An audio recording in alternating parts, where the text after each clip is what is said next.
This show is really about a young woman who makes a really big choice to become a prostitute or high-class hooker because she feels empowered and she feels like this is something she can handle. She likes the company of men.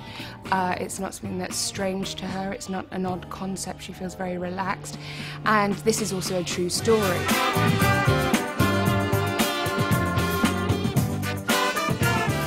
The woman Belle wrote a blog documenting her adventures with her clients, and the blog was a huge success, and then they compiled the blog, turned it into a book, and then since then we've adapted it and now it's a TV show.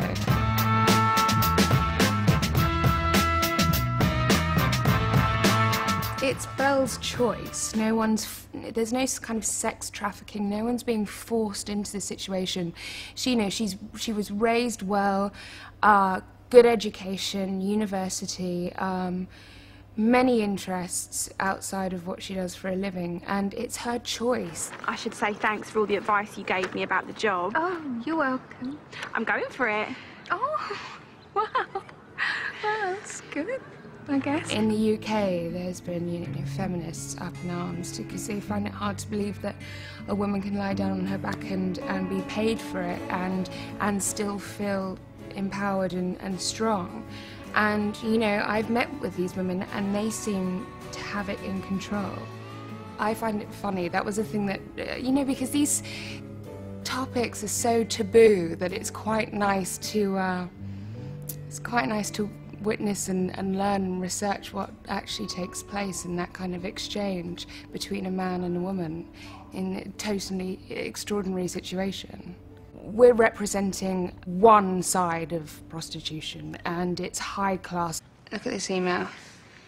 See, I'd never go near this one. Hey, baby, and he's misspelled baby. You're a snob. Yeah, I am a snob. The whole tone of it's wrong. Belle is very selective about her clients, and she really puts them through the mill before she, literally puts them through the mill. Glass of the same, please. The envelope. Some men find it awkward handing over money. They want it to feel like a real date, so let's just stick it out the way.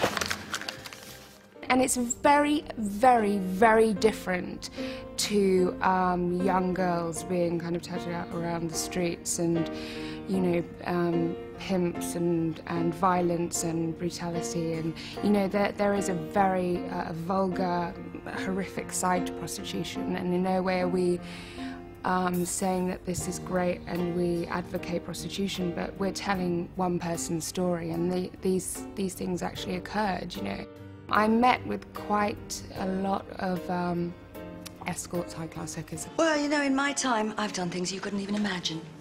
The work will always be there. A city without whores is like a house without bathrooms. They're really well turned out, they're very glamorous, they're very smart, intellectual women. And they have to be because their clients are businessmen, people that need stimulation and mentally. So it's a tough job. Often the women would tell me that they have to emotionally disconnect. That was a big moment for me. Some of them, I said, do you enjoy it, or do you find it icky, and do you feel low when the situation's ended? And some of them just, really quite enjoy themselves. So that was education to me. I didn't know. You always think that it's so tortured and laboured and horrid, and these girls were, together. One of the things I asked the women was, do you often fall in love with your clients? Because they see these clients on a regular basis, for years in fact, and some of them do, which was quite interesting really.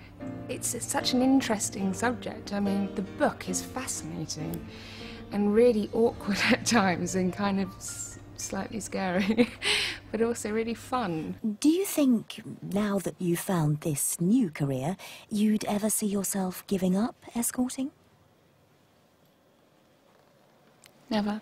Well, it was quite a strange experience meeting Belle because, when you read somebody's book or blog, you just imagine, you have your preconceived ideas, and so it was quite funny to meet her. And she's so glamorous and well turned out and so articulate and smart, you know, and funny. And she kind of laughed at my questions. I must have sounded really ridiculous. Some of them were really quite rubbish.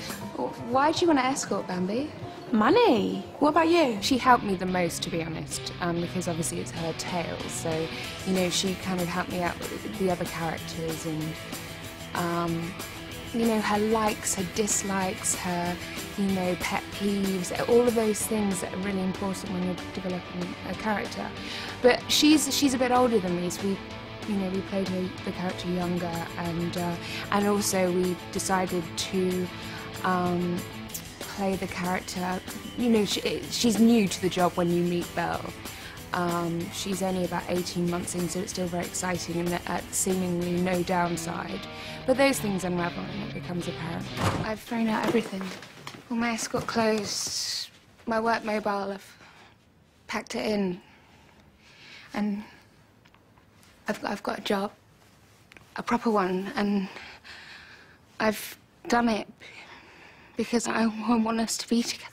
When I'm playing Belle, it's all about business, so she's very thorough and, you know, she's not as clumsy as Hannah, you know, and she looks better, you know, she's got bigger hair and more lashes, and Hannah's more of a, you know, scruffy, have a coffee, a little cigarette now and again. She can be more relaxed as Hannah, but the minute she has a client, it's like she has to switch, she has to disconnect from the person that she really is, emotionally especially. Ah. Just checking. Just checking if it's true. And it is. Isn't it, Belle? It's like living a dual life, being Belle and Hannah. You know, it's painful not to be able to open up to your parents, and basically you are lying to everybody you know. And so that instantly makes it heavier, you know, and really frustrating. And the fact that she can't vent her rage if she has a bad day at work because nobody cares to listen. So it's nice to have those moments, so you know that she's flawed and insecure, and it's not all sweetness and light.